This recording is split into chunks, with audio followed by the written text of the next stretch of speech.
You mentioned the National Basketball Association. So I want to ask you about that. I represent the University of Kentucky. There are currently 26 Kentucky Wildcats in the National Basketball Association. So I count myself as one of the 2.2 billion NBA fans worldwide. And with 210 million followers across social media platforms, NBA social media platforms, the NBA is arguably the most popular sports league in the world. But the NBA is big business in China. NBA playoffs broadcast on state-run TV in China, and the NBA derives $5 billion from China every year.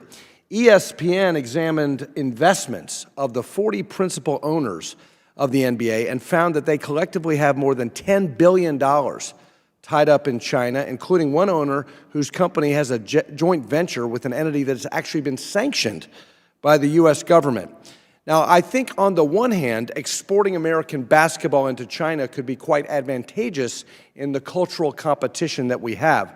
On the other hand, because NBA players and owners have so much of a financial stake in China, I worry that it is a risk, and we saw this with LeBron James on full display criticizing the Houston Rockets general manager for actually defending pro-democracy activists in Hong Kong.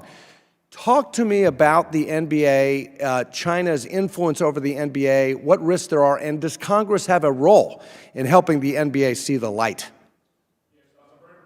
That's a very good question, Congressman, and I'm a big fan of Kentucky Wildcats myself. Let me put it this way. U.S.-China relationship should never just be bilateral relationship between governments. There is a trilateral side of that too. That is between American people and Chinese people. Chinese people, just like everybody else, love the NBA, love basketball. And so there's a huge market. That should be normal. The problem is the Chinese government control all the access of civil engagement. So that's the problem.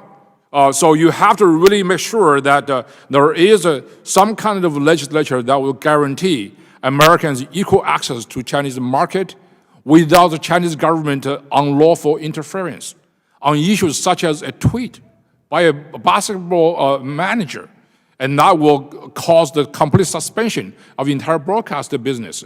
That is not only immoral, but also should be illegal in some way. You can find some kind of legislature to do that.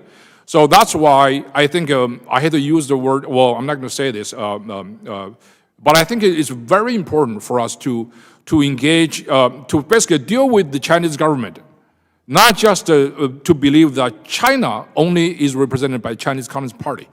And that's a very important distinction.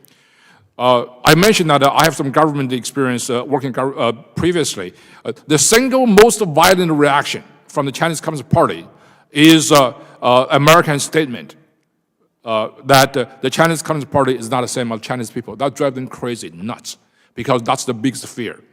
And they fear that Chinese people would identify with American values and principles, including our passion for basketball. Well, we want the Chinese people to love American basketball, but not the CCP. That's exactly, particularly Kentucky Wildcats. Thank you. Yeah, go Cats. Thank you.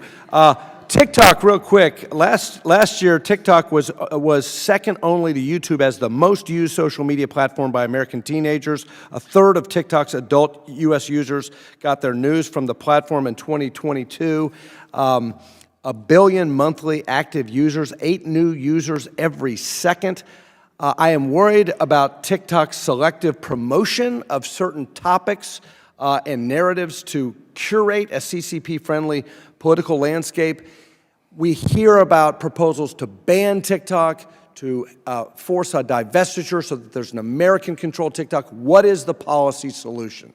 My recommendation would be this. I think right now the biggest problem is that we treat China subconsciously as if it's just another competitor in economic, trade, and even military sense.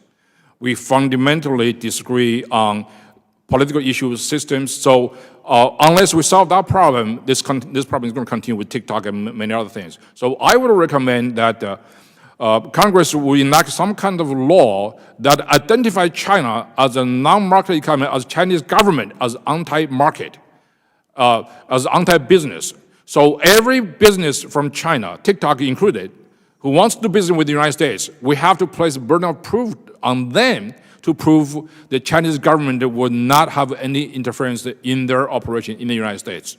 If we find that they violated that kind of pledge, their own pledge, as they said they're willing to do, and then we kick them out.